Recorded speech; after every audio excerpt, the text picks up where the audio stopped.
First time I did that. Good afternoon, everybody. I want to thank everyone for being here for the joint hearings that we've got today. Gartner is a company that I'm going to let them kind of do an introduction that's going to be presenting for us on several subject matters. They're going to kind of do an introduction on who they are and their involvement with our state and our STS department.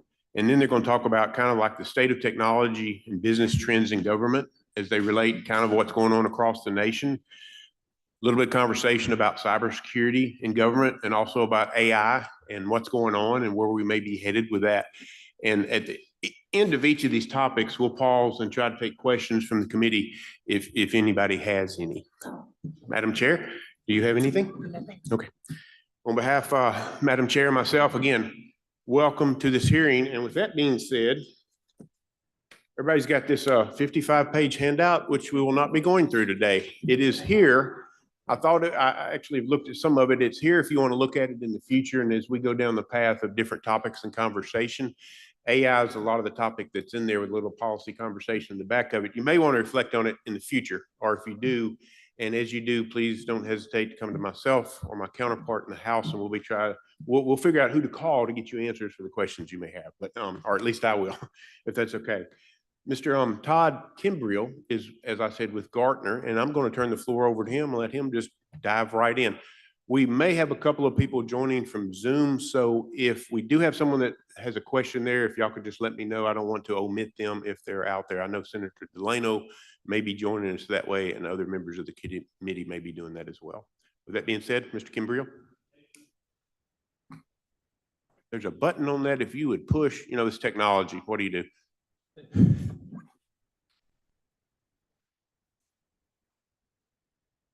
It may have to push pretty good to get it. Push hard. I have green. Thank you, sir. Very good. Thank you very much, Mr. Chairman and Madam Chair, for the opportunity to be here today. Good afternoon, Senate and House members. My name is Todd Kimbrell. I'm a vice president and analyst with Gartner. Gartner is a research firm devoted to research on technology. I am specifically in the state and local government group, so my focus is only on state and local government with regard to how technology is being adopted broadly across the world. I focus primarily on North America. However, I also deal with government, provincial government, state, local government, whole of government around the world. I'm part of a team of 7 or 8 people. David Johnson, your state CIO, is one of our clients, and we spend time with his team providing guidance of where technology is going. As you see from the agenda, we're going to talk about 3 or 4 different areas. From a background perspective, I was formerly the CIO for the state of Texas for 6 years, and I worked for the state of Texas for 12 years. So I have a good, clear understanding of how challenging it can be to deploy technology in state government, that budgets are always a challenge. And technology in and of itself is not necessarily thoroughly understood how citizens' services are impacted by the delivery of that technology. So it's a challenging area, and I would certainly encourage if any of the discussion I'm going to go through today, if you have any questions, I would please encourage you to ask those questions. So we're going to start with the state of technology and industry, which is really, I want to paint a broad picture of what is the technology industry looking like across the country, not necessarily with regard to state government, but just in terms of how your technology service providers that you contract with for creating technology services that impact citizen services. What's the story in the industry? What are they struggling with? Where are they focused? Right now, sustainability for most of the vendors, technology partners that the state partners with are very focused on sustainability matters. Carbon neutral is a key driver.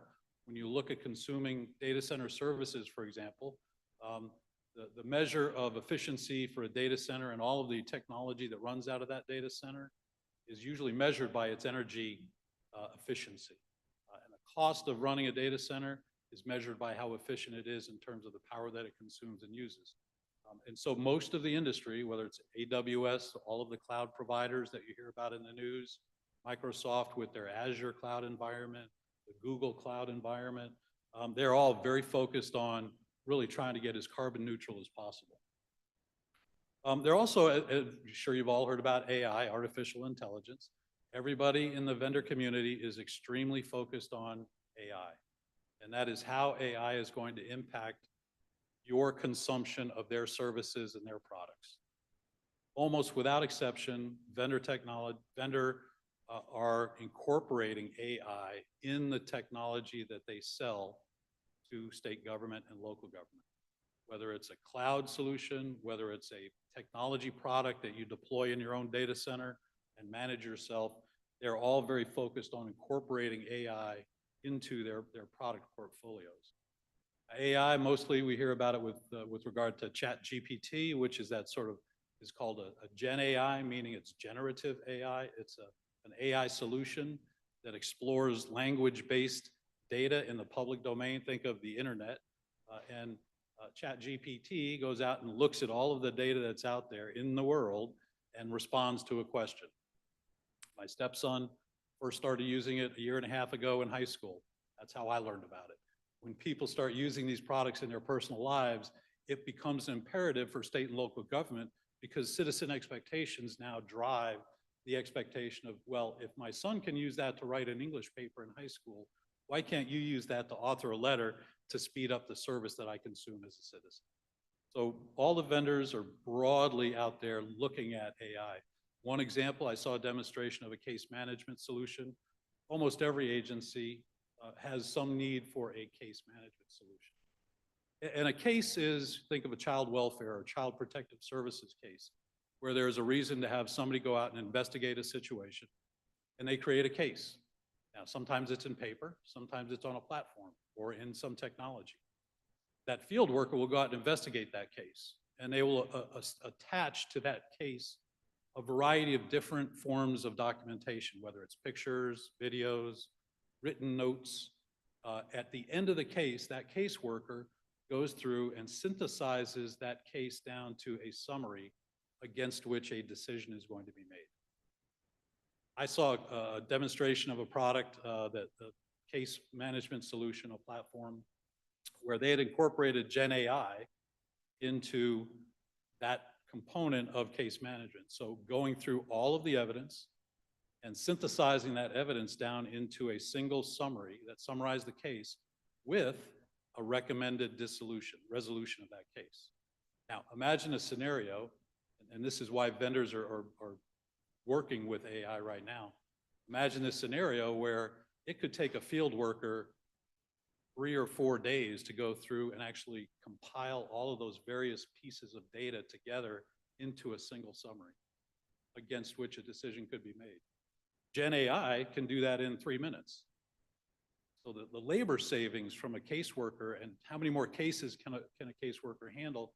So this is just one example of how certain elements of AI can actually influence workforce performance, workforce efficiency, doing more with less, which is always a standard requirement for state and local government. When we talk about AI, in this case, consider one thing.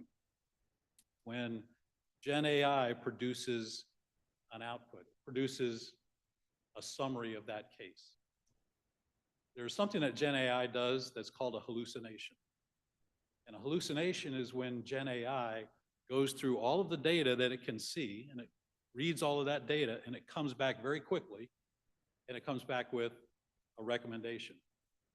If Gen AI misreads that data or misinterprets that data, it can come back with a bad recommendation. And that is called a hallucination. So imagine a child protective case, and Gen AI goes through all of the associated interview, case investigation material, comes up with a recommendation to close the case. The caseworker looks at that recommendation and says, okay, well, I'll close the case. A tragedy happens 2 weeks later.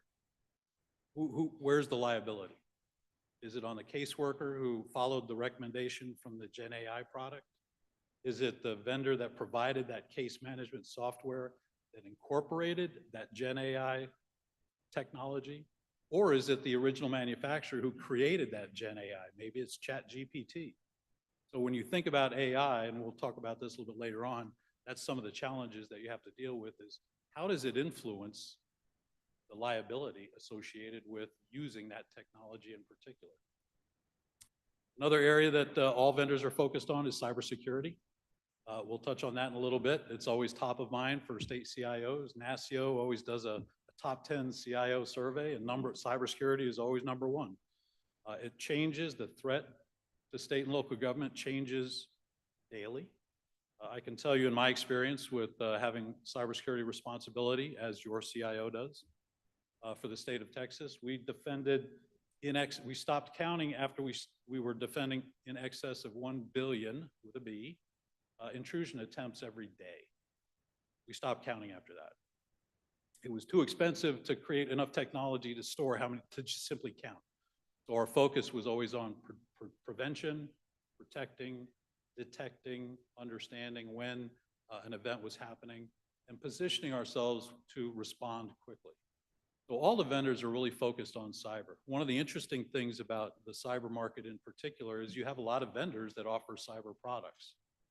When you think about the cloud market over the last 10 years, the cloud market has been a whole bunch of individual providers that offer up a cloud solution. And over the last 10 years, through mergers and acquisitions, that's just gone down to just a few select hyperscale, large scale cloud providers, AWS, Google, Azure from Microsoft, and you don't have all of the many hundreds of players that used to be in that space. Cyber is not like that. Cyber, there are more and more cyber vendors today than there were 10 years ago.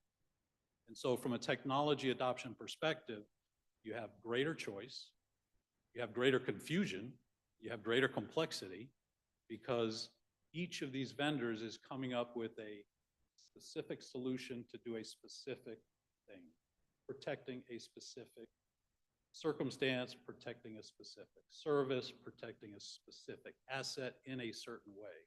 So when you think about this, the challenge for state government is there are so many resources that have to be protected from cyber threats. And the challenge is one of building a quilt of many colors, or a coat of many colors, right? When you piece together all of these different cyber components, come up with a comprehensive and holistic defense strategy that will prevent intrusions from and bad things happening from cyber. So the cyber industry right now is a key focus for everybody. They're drawing bright lines around where it is the vendor's responsibility, and therefore the vendor's liability to secure, and when it becomes the responsibility of the customer to be able to secure the services that you're using. More often than not, that tends to be in the cloud environment, where they draw very bright lines about where that liability resides from an ownership perspective. Economic headwinds. The inflation, the federal government, as you know, dumped tons of money into state government and local government. Somebody had to pay the bill for that. That created this sort of inflationary condition 2 years ago. That now a lot of the technology companies are still not out from under. So many in the technology industry are still struggling. They've reduced workforces as a result of the changing in buying habits of state and local government. During the pandemic, there was obviously emergency procurement rules went into effect. Money was freely flowing and available to stand up the economy and to serve the citizens in new ways that never happened before. And so these technology vendors have seen this sort of massive influx of monies to be able to deliver the services that state needed to survive the pandemic. And now they're coming out the backside, and now the heyday is over. They've reduced workforces.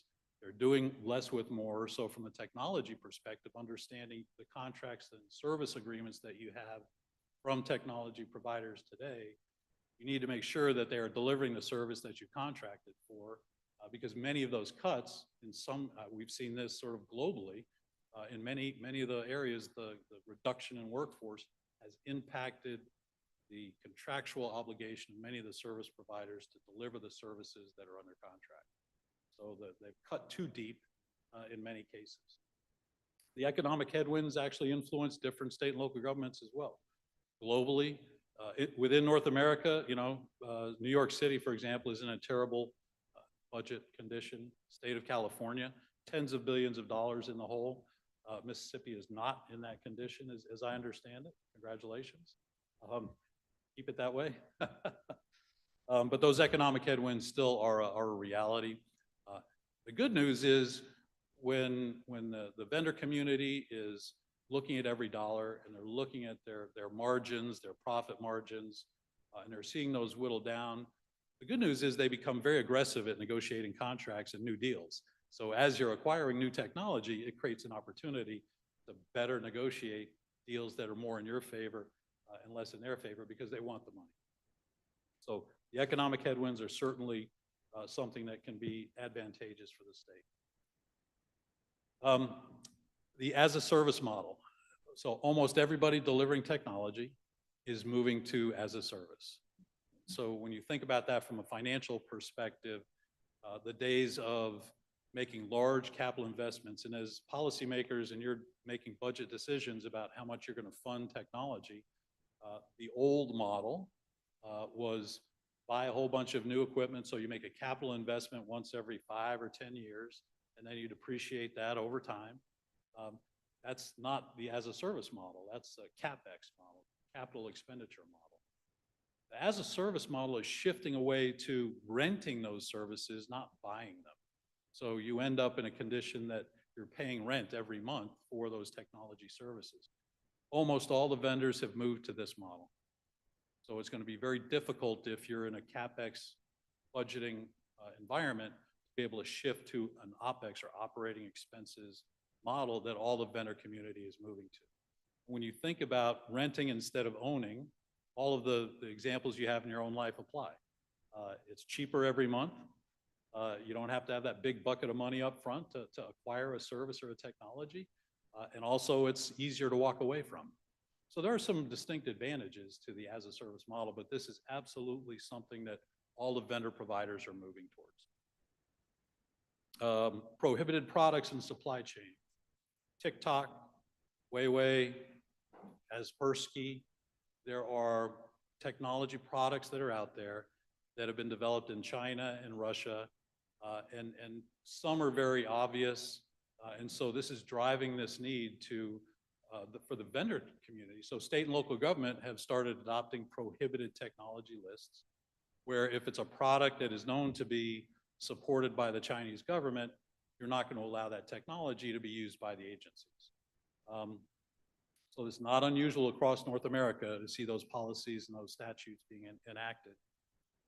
It is driving the vendor community to actually do take those same measures of looking at their supply chain and figuring out, well, am I using any of these originally manufactured products that should be prohibited, that my customers are prohibiting?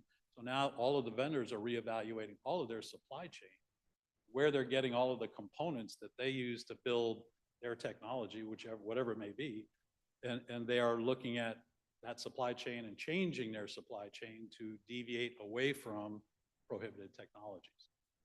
That creates a delivery problem.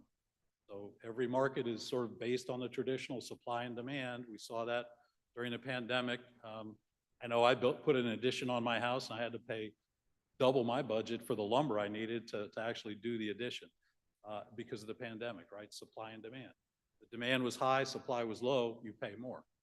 So vendor communities, as they're going through reevaluating their supply chain strategies and making new original equipment relationships with their suppliers, it reduces their ability to meet the demand in many cases. So acquiring technology products sometimes for certain vendors may take longer, particularly in that capital expenditure world rather than the operating expense world, because you're buying that asset, you're buying that resource, you're taking ownership of it, and usually it's physical products that drive delays in that supply chain. So there are some impacts from how technology can be acquired within the state because of these challenges for the vendors that deliver those products. And then lastly, from an industry technology perspective, risk management is driving everything.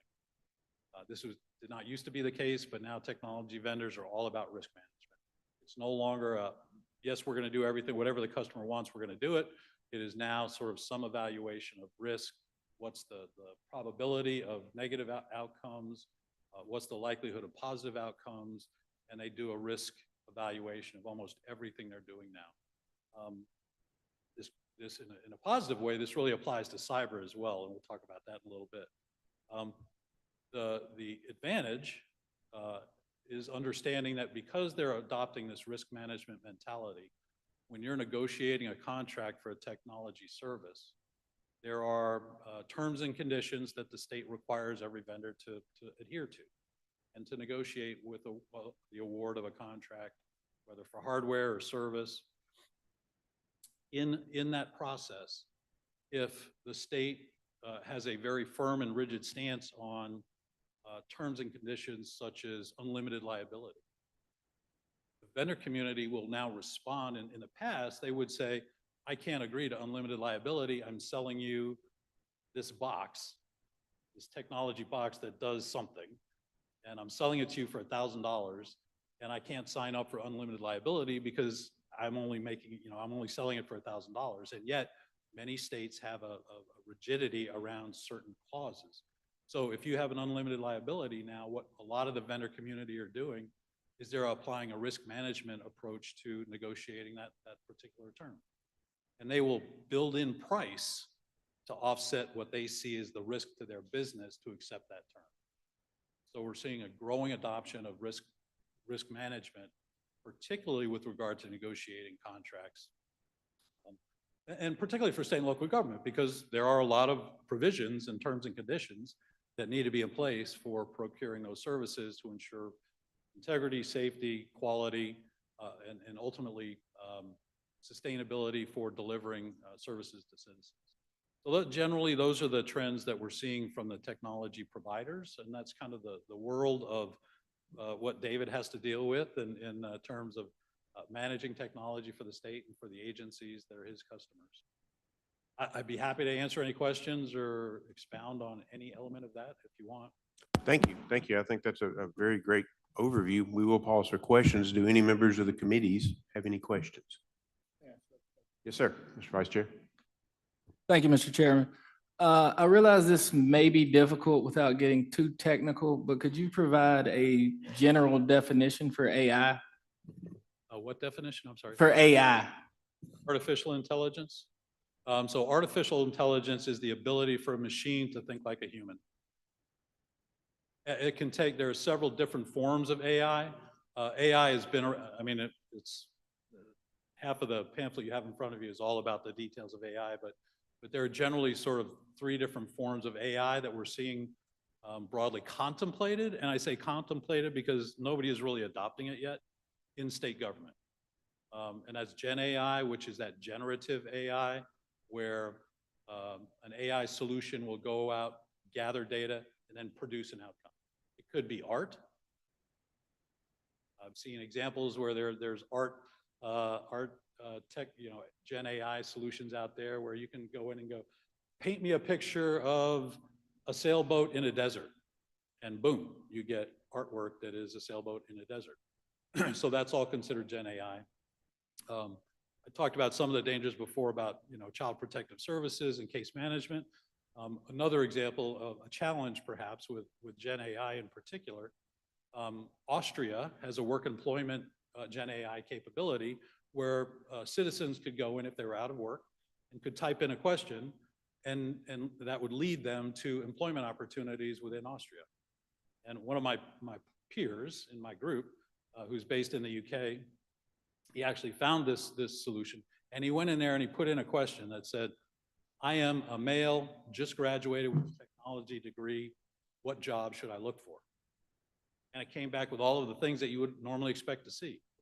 System developer, application developer, systems analyst, all technical, very technical jobs within the IT domain.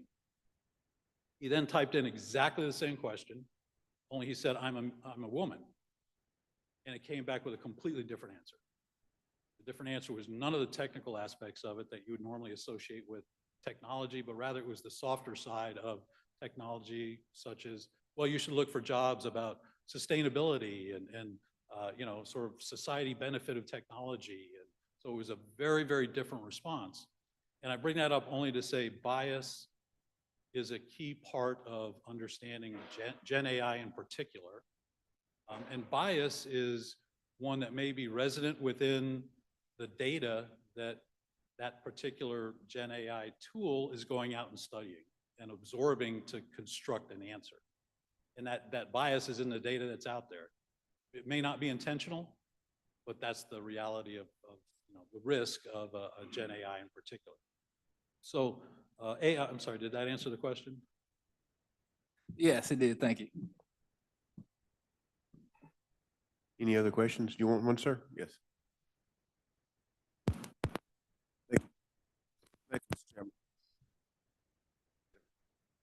Thank you, Mr. Chairman. Thank you for your presentation. My question is pertaining to the piece you spoke about as the vendors are looking at the suppliers. Is there any case where the technology that we need is only available in countries where strict restrictions apply? If so, then how is that creating some type of challenge or?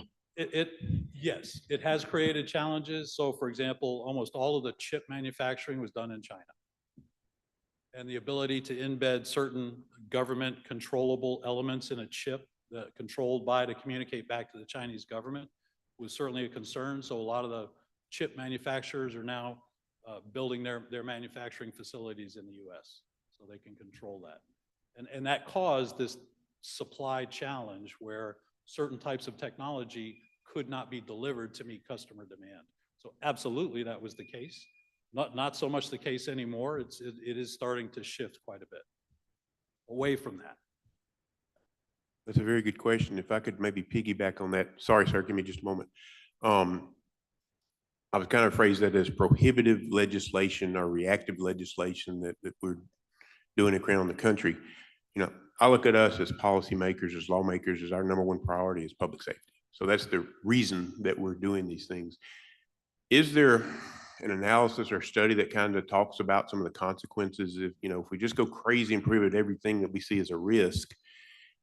TikTok's is a pretty big deal, but if we get too far in the weeds with that and we've got manufacturing issues or deliverability issues, is Gartner or anybody out there kind of looking at that and showing us as we go forward and we try to create policy, we want to protect our people? That's paramount, of course, but at the same time being aware of some consequences of this.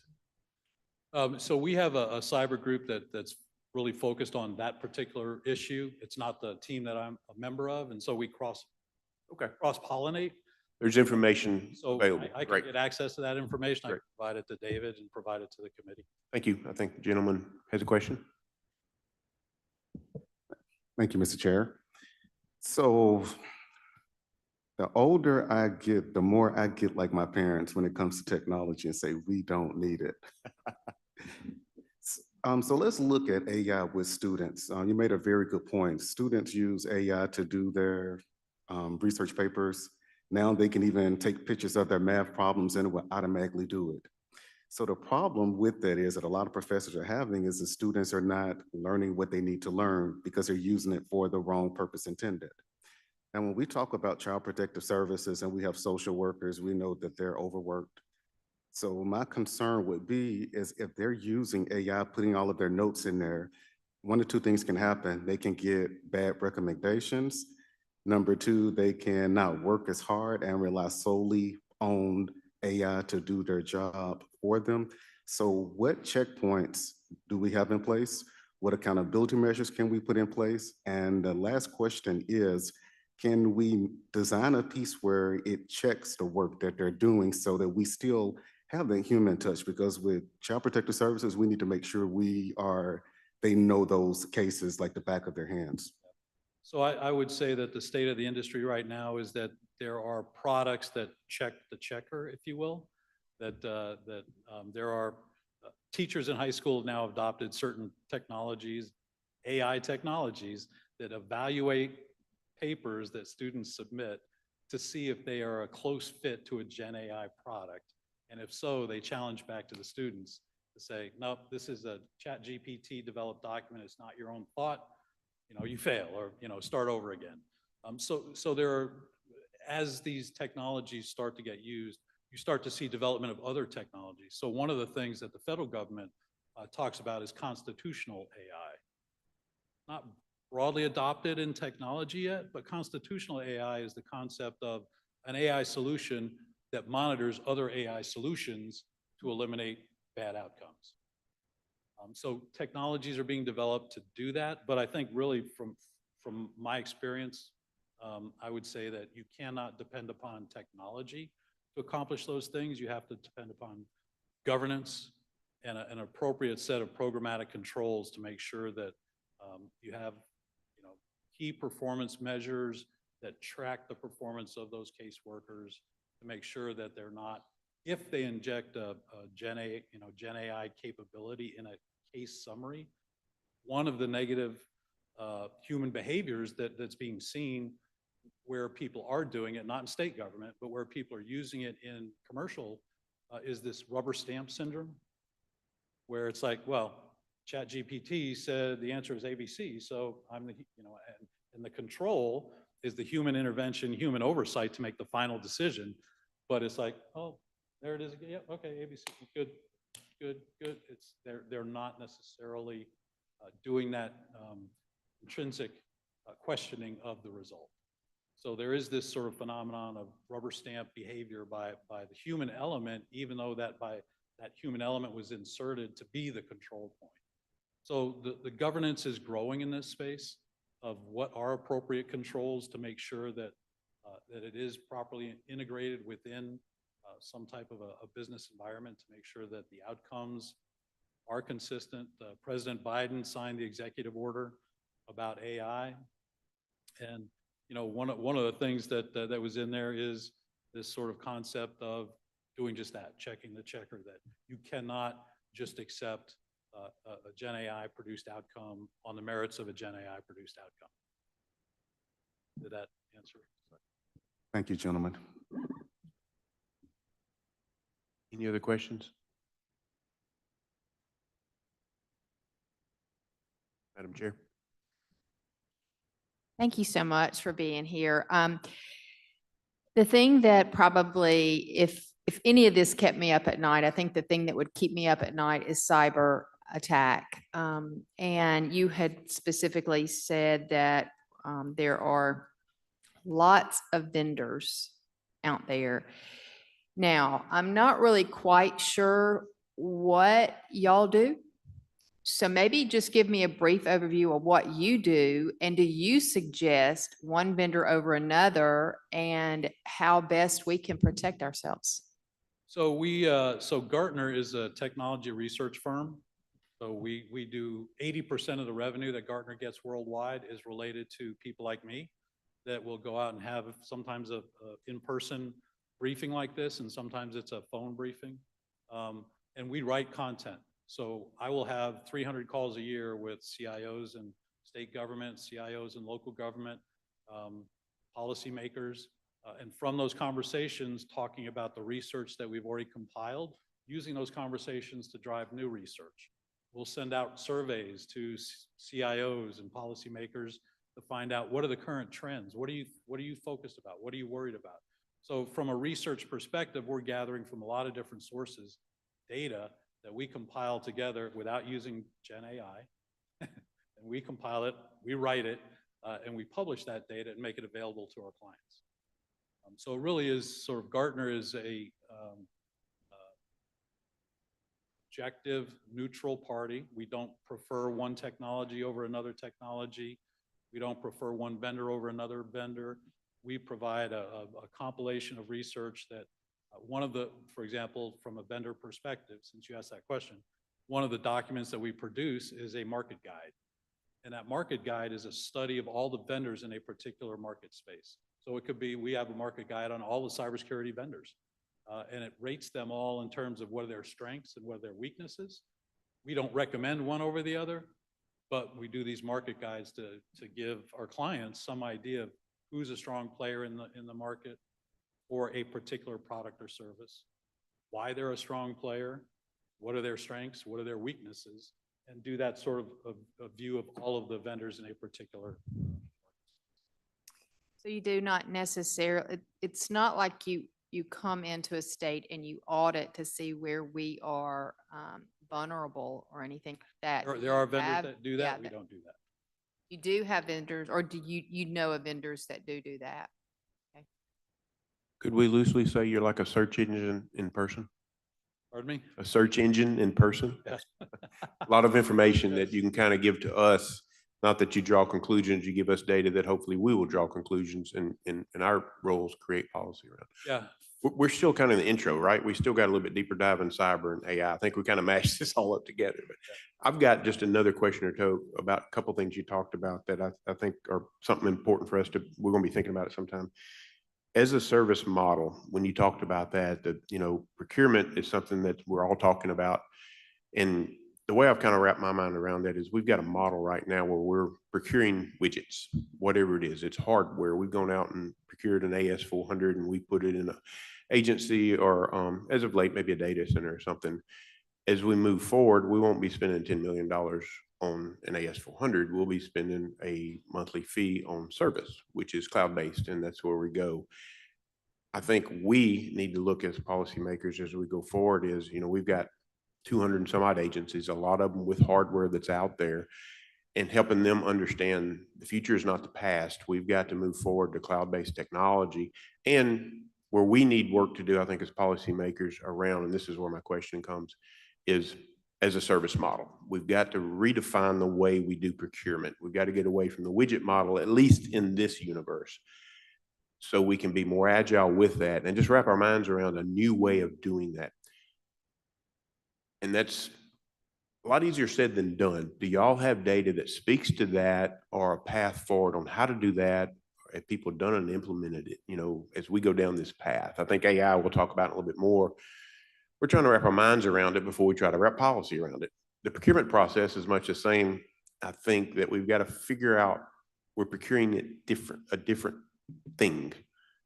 Could you speak to that or what information be out there helps us discern that process? yeah. So I think that as a service model, just to make the analogy, and because it tends to involve cloud and different delivery models and things like that. And really as a service is referring to the financial aspect of how you acquire technology.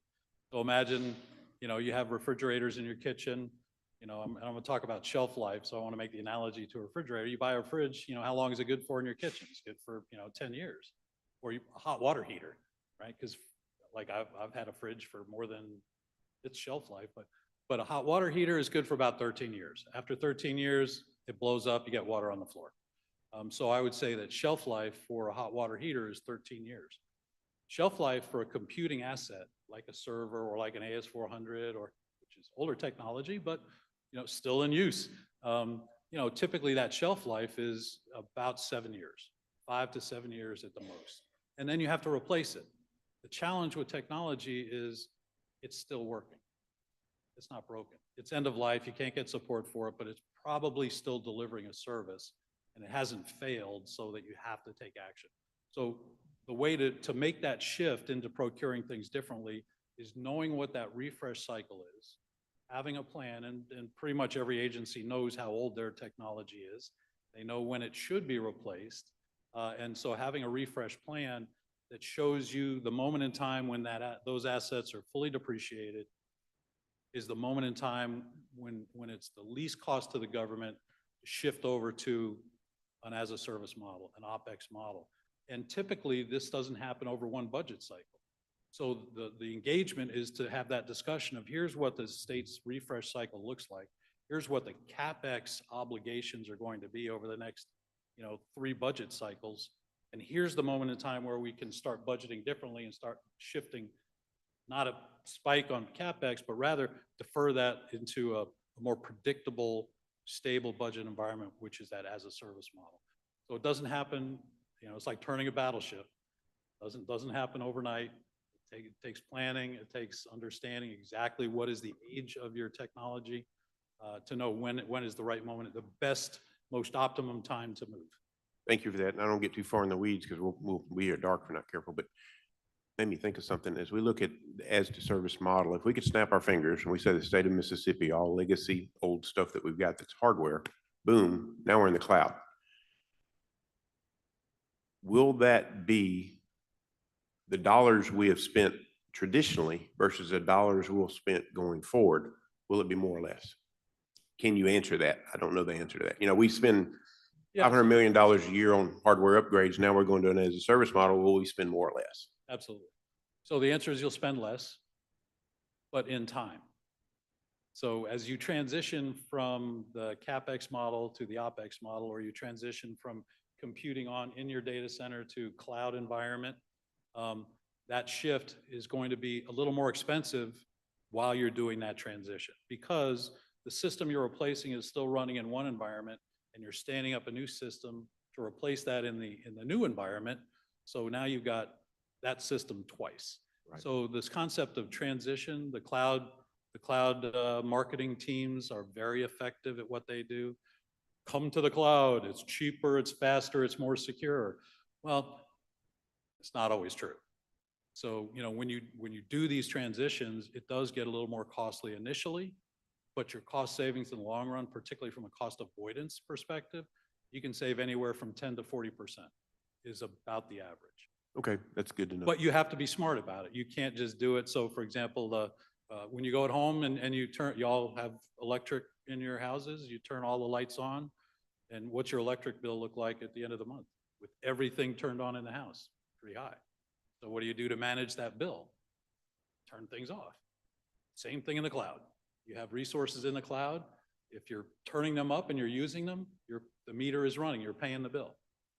So the nice thing about the cloud is you can turn them off when you're not using them. So the controls that need to be in place to manage the financial billing of what's in the cloud are really critical to hitting those numbers. Okay, So, and the way I would describe it is you need to manage the meter instead of letting the meter manage you. But yeah, you can expect over time, you can expect 10 to about 40%, as much as 40%. that's good to know. Mhm. For the sake of time, I'll kind of let us transition. If you want to kind of go in the cybersecurity part of our presentation, we'll talk about that. I'm sure we'll have questions for that.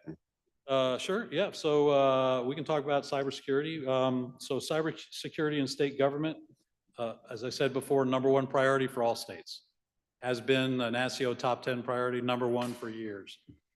And that's because the threats continue to change every day. Different threats by different threat actors, they're called vectors. And that is different attack methodologies to attack your technology. They change daily. And so it's never a case where it's once and done. There's no end zone.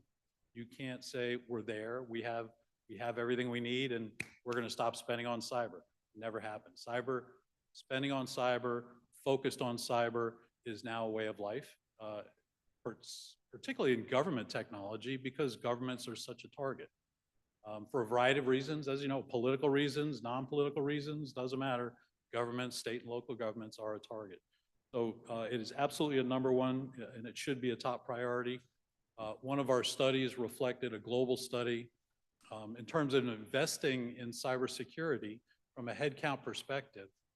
On average, you should have about 5% of your workforce as dedicated cybersecurity professionals. I don't know any state that hits that number. So I'm sure you're not at that number. Nobody is at that number. It's a really hard number to get to. Typically, I think states tend to run about 1% maybe. So well under, best practice. But, government does what it can afford to do. And that's the reality of government. You do what you can do, not what you want to do. So cyber, continues to be a #1. AI is certainly changing the threat profiles. I'm sorry, I'll probably forget this. Forgive the play on words, but can that 5% of human capital be augmented with technology? Yes. So we can automate, if you will, or use technology to stand in the gap. Yes, exactly. So I think, a good example of that is if you have two people that somebody sends an email to two mailboxes and their out of office is on. It doesn't happen anymore, but when that first started, the two mailboxes could just go back and forth like, no, I'm out, no, I'm out, no, I'm out, no, I'm out, no, I'm out. So that's an example of, yes, there are technical abilities now that are available to sort of automate the response, detection, and removal of those, those threats as they come in. So phishing, we talked about Gen AI and how it can produce documents, it can produce outcomes, letters, responses to questions very, very quickly. And it can do it in many, many different languages. And so a lot of the number one threat for almost every state government is the threat of phishing attacks, which is where somebody gets an email that's been sent that has a link on it. And that email has, it's written by somebody who has English as a second language. And so it's not well worded. Typically, this is the way you would identify in the past that, oh, this is a phishing, it's like, no, I didn't really win the lottery in Nigeria. And oh, by the way, click here to claim your winnings. Don't click on the link. So when you click on the link, and this is the purpose of a phishing email, click on the link and then it downloads a virus and now you're infected. And sometimes it's just for fun and it just creates havoc on your system. Most of the time it's not. It drops a ransomware payload, meaning it drops a component, a technology component, a piece of code on your computer, and it's scheduled to call home, meaning it will reach out to whoever the bad actor is, the threat actor, at a certain time of day, usually at 1 or 2 in the morning, and send a little message that says, hey, I landed.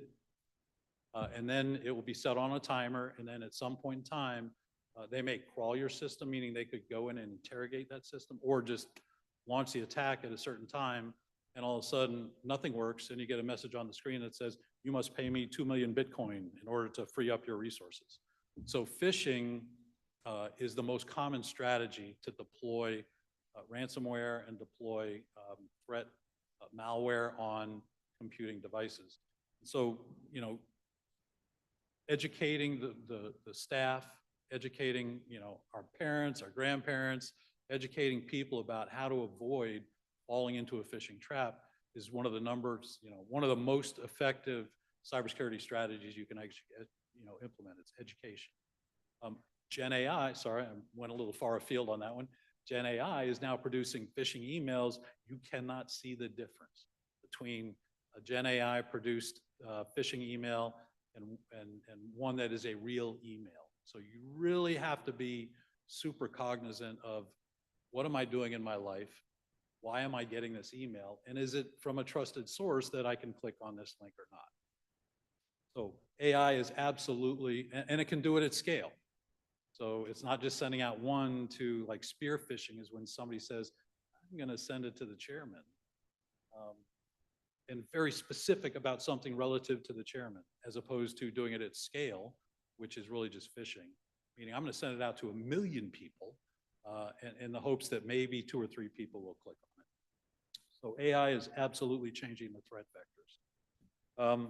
Federal cyber grants are still available. So the Infrastructure Jobs Act is still making money available through the cyber, an allocation of cyber funding, grant money for every state to be used locally as well as at the state level. It is administratively intense. So a lot of states have said, no, we don't want the money. The burden of reporting against that is a heavy burden. But nonetheless, there are cyber grant monies that are still out there from the federal government. Cybersecurity strategy, it used to be protect the door. And then once you're inside, everything's okay because we already screened everything at the door. So that's perimeter defense. Now it's defense in depth, which means every time you get to the door, you have to pass some measure of security. You get to the banister, you have to pass some measure of security. You want to sit down at the table, you have to pass some measure of security. And that's called adaptive security. And so the idea is sometimes called zero trust, which means no matter where you are, what you're doing, if you're going to do some new activity, you have to re-authenticate. So cyber strategies are moving towards this concept of not trusting anybody at any point, which is very different than the way it used to be. As I said, it used to be you get a user ID and you log in, and once you're in, you're in. That's not the case anymore. So this is the direction that all organizations are moving to try and really expand that to get more precise on securing every compute resource as opposed to just securing the perimeter. Cloud, so I don't know how much you have in the cloud currently, but in the cloud environment, which is as you look at your old technology and migrate it to newer technology, typically cloud is the place to do that because it offers certain cost efficiencies, but primarily because it offers wide and broad access and it's scalable. So certainly what we learned in the pandemic with all the unemployment, the surging demand for unemployment, almost every unemployment agency in the country had old systems that didn't meet the surging demand. And so there was this mad rush to sort of augment the old systems with systems made available through a cloud. And oftentimes it was call center based. So it would be a virtual agent, so you could expand your call center for taking unemployment calls by using cloud delivered capabilities with real people somewhere else in the country. And so if you're using cloud services, as I said, the marketing people for the cloud providers say, yeah, it's more secure. I said, that's not always the case. Depending on what you're doing in the cloud, it is a full responsibility of the cloud provider for the service you're consuming for them to secure everything. There are also services you can use where they secure the cloud, but it's your obligation as a customer to secure the software or the workload, the application that you put in the cloud. So it becomes a shared responsibility. So that's a big change and a new sort of growing revelation by a lot of organizations that have not really put a whole lot in the cloud yet, but don't believe the cloud marketing people. They're very effective at their job. It is a shared responsibility for anything you put in the cloud to make sure that you retain that responsibility to secure that workload. Talent gap is driving a focus on outside capabilities. So, Madam Chair asked a question about assessing and auditing. A lot of third-party organizations are offering these capabilities to come in and audit your cyber protection. One of the things that many states have gone to is cyber insurance. And cyber insurance is just like any other insurance. In the event something bad happens, you get compensated for it. The challenge with cybersecurity insurance is when you insure, so Mississippi has 90 agencies, ballpark, 100 agencies, commissions, councils. Over 200, I believe. Over 200. My apologies. Over 200. So if you're going to look at a statewide cybersecurity policy, insurance policy, the policy underwriter is going to want to look at each one of those 200 organizations and assess their individual maturity. And then do a risk evaluation of how much their premium needs to be for that agency in order to come up with a statewide policy. So it's really hard to do a statewide policy effectively. It's not necessarily very costly, and the conditions of those statewide policies tend to be very, very specific about what they cover. So while states have done it, they tend to have gone less broad than all of state. They tend to go for groups of agencies or specific agencies that may be susceptible to cyber threats. So again, talent gap. So it's really, really hard. I talked about 5% as best practice for dedicated security workforce. It's really hard in state government to acquire and retain qualified cybersecurity professionals. It is negative. There is negative unemployment in the marketplace, meaning there are more unfilled cyber jobs than there are people to fill those jobs. And that creates this really challenging situation for state government because we can't pay the same, state government can't pay the same rates that private sector will. So you end up adopting sort of methodologies where you will bring in undertrained, train them up to do the jobs that state government needs done, and hope you keep them for 2 or 3 years before they move over to private sector and double their salary. So it is a challenge in state government in particular, and local government. And that sort of seems to be what we see happening across the country. My daughter is in the cybersecurity group at the Texas Department of Transportation. She gets offers all the time, but she likes her team. So she's staying for now. But that talent gap creates a need to leverage third-party resources. So you see a lot of security now that's being augmented, whether it's selected managed services, big system integrators like Accenture, Deloitte, Ernst & Young, they all have these, augmented cybersecurity management capabilities that are out there in the marketplace. Certainly from an assessment perspective, all of the big SIs do assessment services. They all have their cyber disciplines. And there are many, many cyber-specific vendors out there that are brought in to augment the staff to provide more consistent coverage. One of the trends that we're starting to see is states are now starting to help local government. From a cyber perspective, the view is, as a state, we're only secure as everybody in the state, right? Or we're only as secure as our weakest link. And so a lot of local government struggles mightily with budget and with having the maturity to be able to bring in appropriately trained cybersecurity folks. In fact, most of them, certainly smaller ones, do not. They're not even sure they have a cybersecurity defense at all. In many cases, beyond that which is just generically provided from the resources that they use. So a lot of the states are now really focused on seeing how the state cyber function can extend down to local government to start giving them assistance in many regards. And the grant money coming from the Infrastructure Jobs Act may well have driven some of that behavior, but that is something that we're starting to see across the country.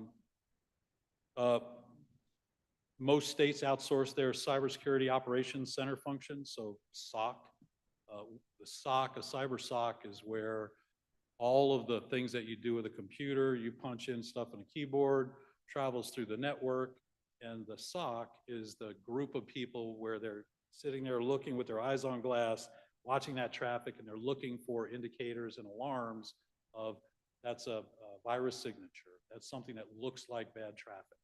So a SOC is typically the area where that network analysis happens and where they can stop network traffic and block network traffic. So most states are now looking to outsource that SOC function. Certainly in the case of Texas, we did. We outsourced it to a vendor to run that SOC function for us. We had limited staff to do that. Going to an outsourced managed partner gave us the ability to operate 7 by 24 by 365, which we couldn't do previously with our own staff. So provided a much more secure sort of operating environment for all the agencies. So that's a trend that we see many states going to now. And that was really it on cybersecurity. If there were any questions. Great. We'll open up the floor for questions. Madam Chair. How do you see AI helping with cybersecurity and possibly some of this gap that we have in the workforce? So I think AI from a detection perspective can absolutely be included in a SOC-like function where interrogating that network traffic and being able to automatically see the network traffic, see it as bad network traffic, meaning somebody on a computer somewhere has gotten infected and that infection is now trying to call out and say, hey, I landed somewhere, give me my instructions on when I should, launch myself. So seeing that traffic to and from a known bad place is typically what AI could do and look at and go, no, we're not going to allow traffic there. We're going to stop it. As soon as they see it, stop it right away. Whereas, for a human, it might take 3, 4, 5 days to go through that evaluation and detection. So from a cyber response, certainly at the federal government level, at the DoD, they are absolutely playing offensively and defensively with AI, 100%. Whether those tool sets would be made available to state government, not likely. But as AI grows and it starts to express where it can actually effectively and efficiently deliver that capability, it will. I would expect it will. Any other questions? There was one thing you hit on I would like to, if you have information, just again, for the sake of time in this presentation, is you said states are starting to help the local assets.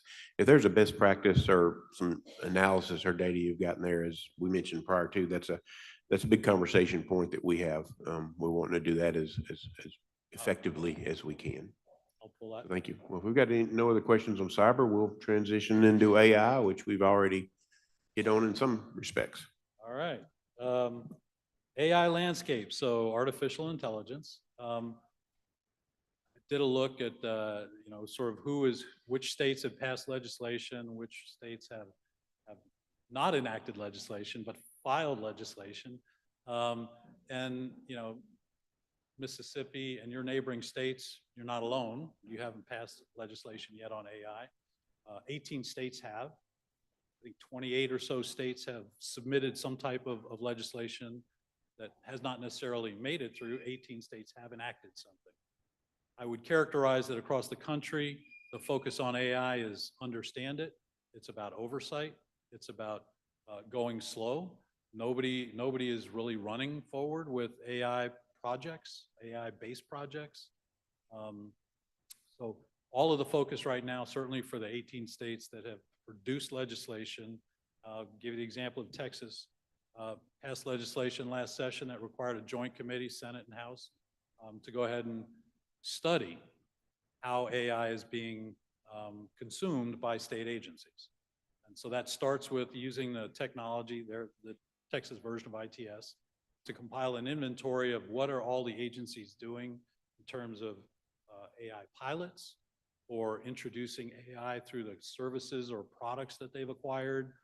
Any element of AI, compile an inventory of what that is, so then this committee can understand how it's being used and start to develop guidelines for the proper, trusted, effective use of AI for the state. And that's reflective of pretty much all the legislation. Nobody is going forward with a you can't use it legislation.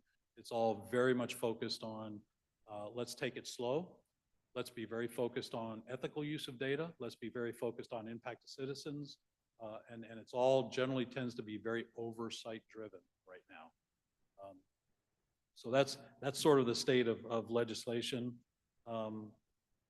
Concerns about mitigating the risk. We talked before about a hallucination and a negative outcome for an example, and I made that up. That was not a real example with the Protective Child Service. So I totally made that up. It was a what if. But that's exactly where a lot of the thought is going, which is how do you prevent unintended consequences from introducing AI into the technology portfolio? And a lot of that comes down to, I mentioned Biden's executive order before. One of the key requirements of that is this concept of ongoing measurement of performance and outcome. It's not, as I said with cyber, it's not a once and done. It's not test it. It works, deploy it. We're in production, we're done. It is test it, deploy it, test it, check the outcome, recheck the outcome. That focus of never sort of allowing yourself to fall into that rubber stamp mentality of whatever AI produces. So that's definitely the focus. And that's all about controlling unintended outcomes and questions about how do you control it? It's going to happen. So how do you respond to it when it does happen tends to be some of the policy guidance that's being discussed. And one of the things that we'll talk about in the Gartner world, we talk about decision automation. So we produce a top trends in government this year. It's coming out next month. 5 business trends and 5 technology trends. And the AI component of it, we're describing as decision automation, because that is the largest point of interest for state government right now, is decision augmentation, decision automation. So the example I gave you before of the labor savings of having Gen AI evaluate a complex set of investigative artifacts, documents, structured and unstructured, handwritten notes, video, pictures, digital notes, whatever it may be, audio interviews. And so that concept of allowing AI to make a decision is really the space that most governments are interested in, because that's what generates the labor savings and the cost efficiencies that are of most interest to state government. Not about innovation. I mean, one of the things that you never hear about, state government is being innovative. Not about innovation. It's about, what can you do to deliver the most value to citizens in the safest way that is the most secure possible and the most scalable and repeatable. And You know, so innovation is typically not one that comes into play. So we do see practical pilots going on for AI. They tend to be in the call center space or document generation, more standard forms, form letters, things like that, that can easily be documented that are not any, you know, sort of very risk averse documentation, letters of, you know, here's the ongoing status of something. So that sort of seems to be the case that most people are piloting right now. So very limited pilots. More of the adoption for state government appears to be through the technology products that are going to be acquired by state government. Meaning, it's unlikely that the IT organization in a state is going to go out and acquire a Gen AI capability and implement that Gen AI capability inside the technology portfolio. Rather, they're going to acquire a product that has AI capability embedded within that product. So when you think about policy for how that becomes the acquisition method, and that's how you get AI into it, it's a different perspective in terms of how does the policy prevent and manage the liability associated with bringing in a product that has AI in it instead of David implementing an AI capability and applying it to the whole portfolio. So those are two different sort of delivery scenarios that have to be protected differently and monitored differently. So a lot of the discussion, a lot of legislation is about oversight, seeing that, managing where and how that's happening, and coming up with appropriate policy to govern that to the best degree possible.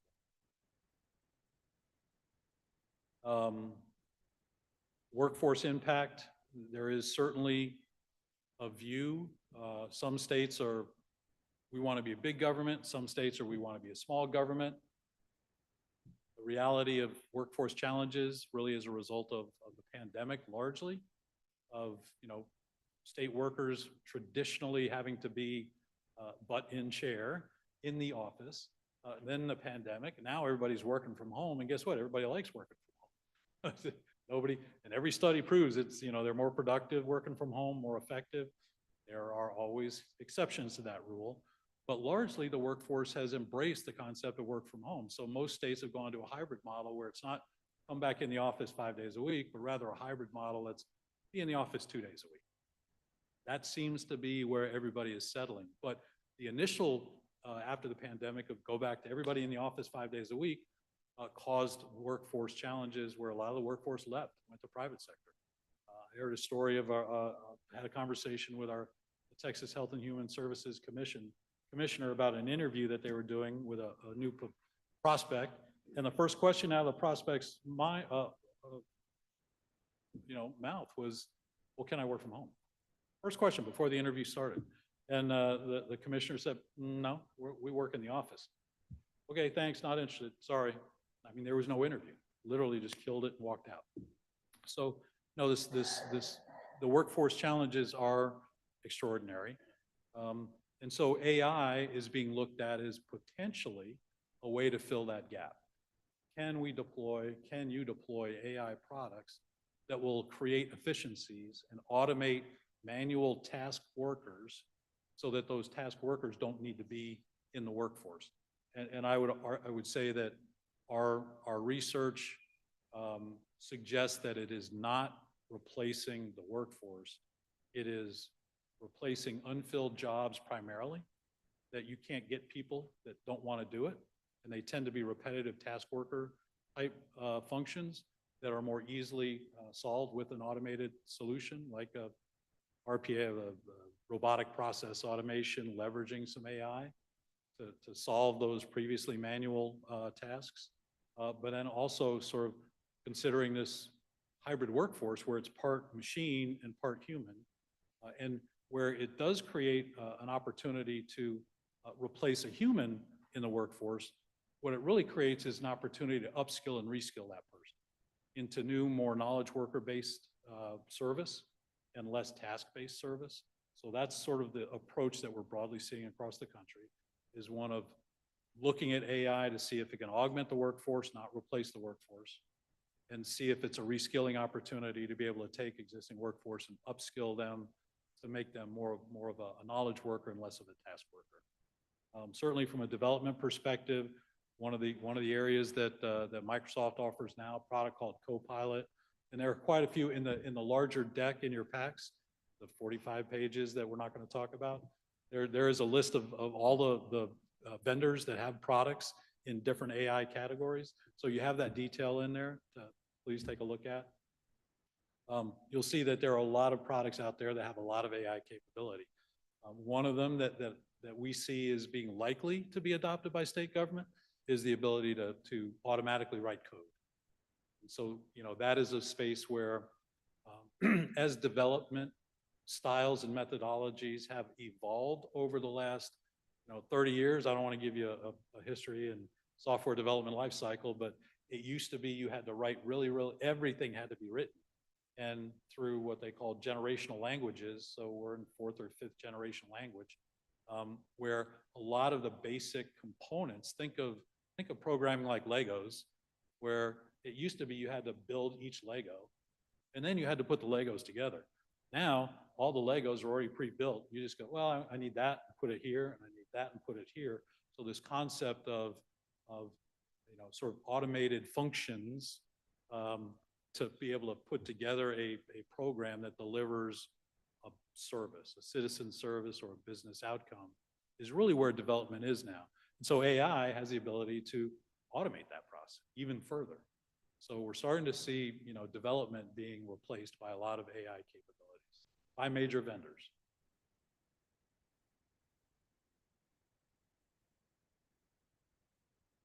So from an AI perspective, one of the orders, and I don't know that Biden's executive order necessarily has an impact from a state perspective, with one exception.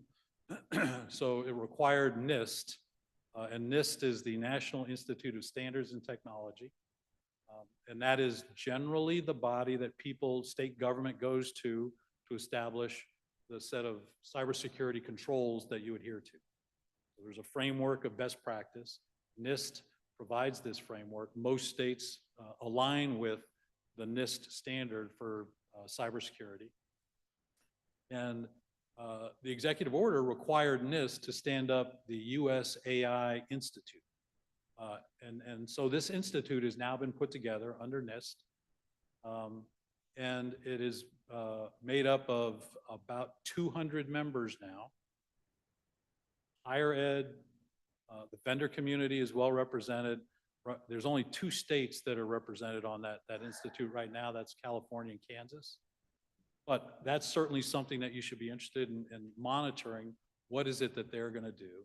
Are they going to promulgate policy that's appropriate for North America? Is it something that the state could actually look to adopt? I don't know. We don't know what they're going to do yet, but I think it certainly is worthwhile paying attention to that institute as it progresses. And there are certainly a lot of, I think in the packet as well, I provided a lot of links to do research on different AI resources. So there are quite a few AI resources. Some are nonprofit, some are for-profit. So you want to be careful, who you believe. But NIST is one that, as I said, is a reliable standard that again was required by Biden's executive order, and should be producing some legitimate output that should be thought to be coming from a quality source. Whether you want to adopt anything that they produce, don't know. But I think it's a reliable source that should be given some thought consideration. And that, short of going into the ugly detail of the technologies of how AI works, and which I could speak to a degree. We'll do that another day. Yeah. But that was it. Yeah, that was really what I wanted to kind of broad brush in terms of AI, and it was sort of scattered throughout, but I'd be happy to answer any questions. Just a question or two. A moment ago, you said there are basically 3 types of AI. You talked about generative. What are the other 2? And I probably failed to write that down. Yeah, so predictive analytics is another area. And the third area is, I'll have to get back to you. Okay, that's Buried in the big. me wanting to know that. The second, that's based on the forecasted use and piloting that's going on. Gen AI for sure is the largest area of Yes. interest right now, but predictive analytics. So, one of the trends in government now is this focus on citizen service. The pandemic changed a lot of things for state government. It changed a lot of expectations from citizens. They now expect state government to deliver services that are equivalent to those they get in their personal lives. I order something on Amazon, I don't have to put my credit card in, I barely have to type anything in, especially if I use my phone, and boom, I got it, and it's at my door the next day. I dare say everybody in this room has used AI today of some shape, form, or fashion. So sorry, go ahead. No, just kind of going back to the intro a moment earlier, you talked about the hallucination. Is there a way that your example was a good example? The caseworker today makes that decision, whereas if you implement AI to make that decision, it does it with a certain degree of accuracy. And I'm sure as time goes by, we would suspect that degree of accuracy would improve. Is that a metric that can be tracked? Because the caseworker occasionally is going to make the wrong call too. And tracking the accuracy of AI as it matures and develops along with that of the human.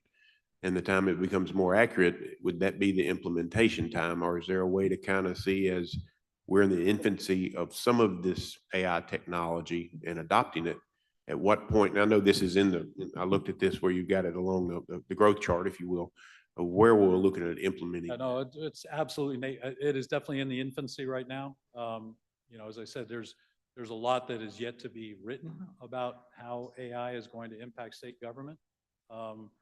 Again, right now, it's all about sort of trying to build policy around how to best pilot it, how to best understand it, and how to best protect citizens from negative consequences of that.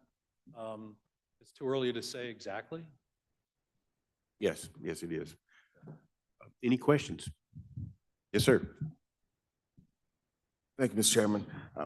According to President Biden's executive order, there were 15 companies that was chosen to develop the AI technology. Is that correct?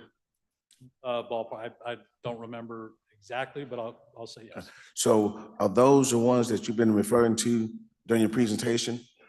Okay, and so those companies were tasked with reporting back to the federal government as they develop this technology. So how is that going, to your knowledge? Yeah, so it definitely is a directive for federal government, not for state government. So, and that's why I bring up the NIST Cybersecurity the AI Institute, because that is the one component, I believe, of that executive order that may be relevant for state government as to see what that institute ends up producing. All right, in terms thank of policy and guidance. I think the rest of it is all directed at federal government, not likely to be anything that's going to drive any interest from a state government perspective. Any other questions? Yes, sir. Representative Byrd.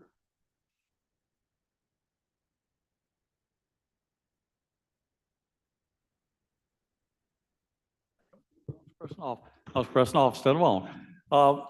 Several things are running through my mind. The machine learning, I can see how that would be kind of closed loop and it would generate thoughts and ideas and whatever from what is learned from other machines. So when we get to predictive analytics, the prediction is going to be based on what resources that computing power reaches into. How do we keep those tentacles from reaching into something that's false and therefore skewing the analytical product?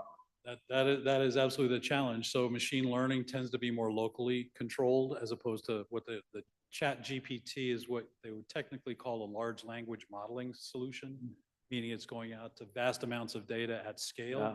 Machine learning tends to be a technology that's more localized within a given set of computer systems or within a single technology portfolio like an agency.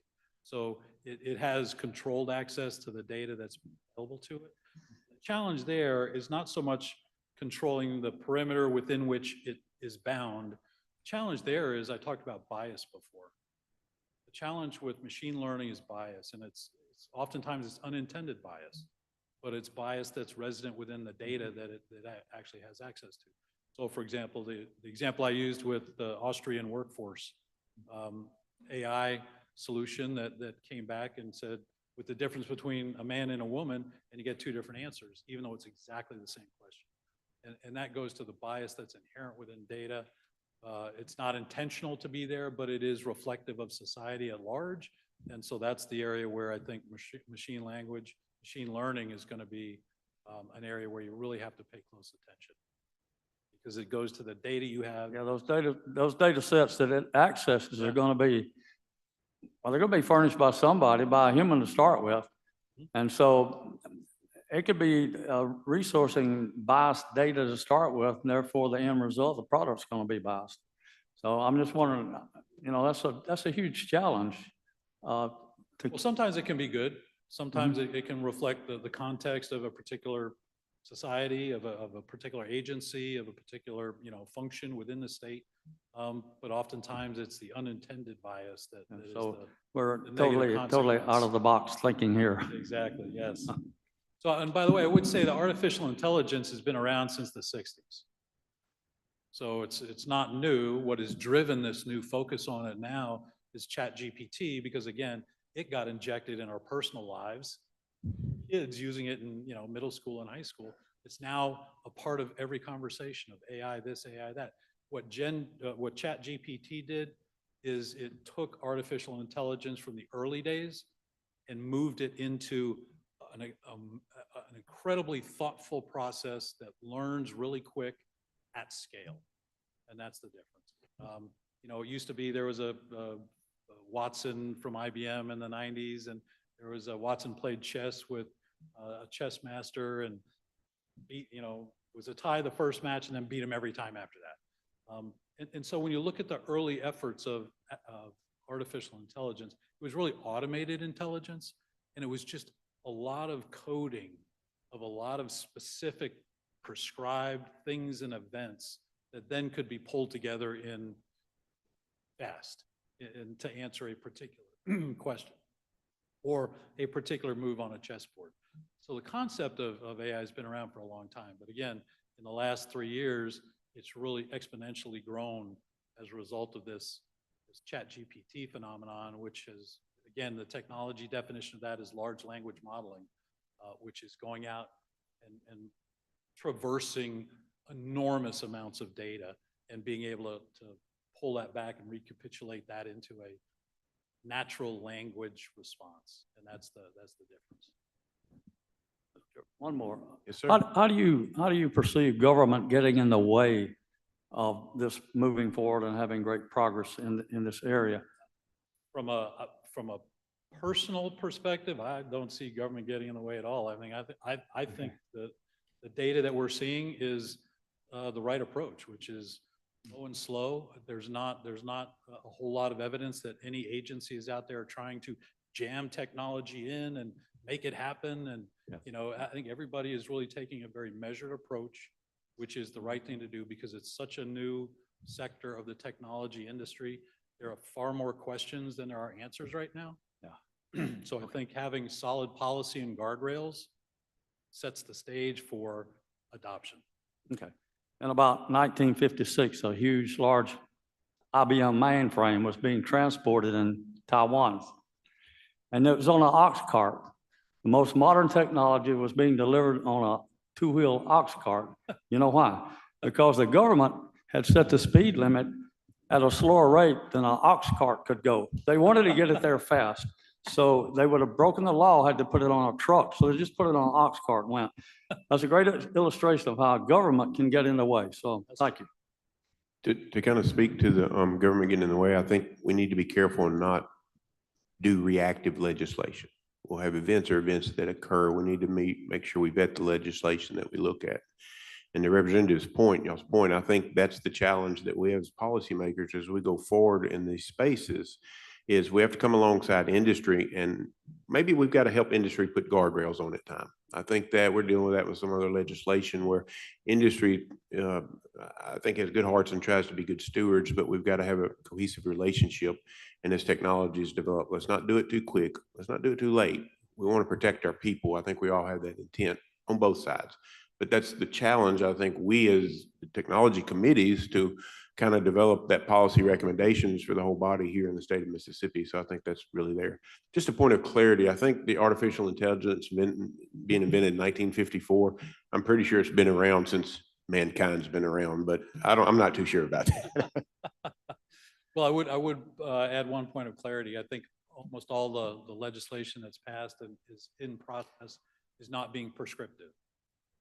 About setting guardrails, allowing a certain leeway within the guardrails to be able to explore technology and figure out where is it most beneficial, where it can deliver value. So this concept of policy guardrails is what we're generally seeing across the country. The joint subcommittees you referred to in Texas, I think that's a good start to look at that as we kind of go forward, is kind of dip our toes in the water as we go forward, at least at this point. I think where most of us are feeling. Madam Chair? Yeah, I was just gonna maybe add to that, out of the 18 states that have enacted AI, would you just be thinking how you could recommend to us which one we might want to look at and the one that seems to be doing it well? Yeah, I can do that. I'll take that as an action and it'll fly back tonight. I'll should be able to have something by early next week or tomorrow if you need it by tomorrow night. I'll get it to David. Well, Mr. Kimbrell, I'd like to thank you and your entire staff and Gartner for coming and presenting to us on behalf of the state of Mississippi Technology Committees. Good or bad, we'll probably be talking to you a lot. I think this is very informative and hit it exactly as we'd requested it, so we thank you very much. If there's nothing else from the committee, I would entertain a motion. We are adjourned. Thank you.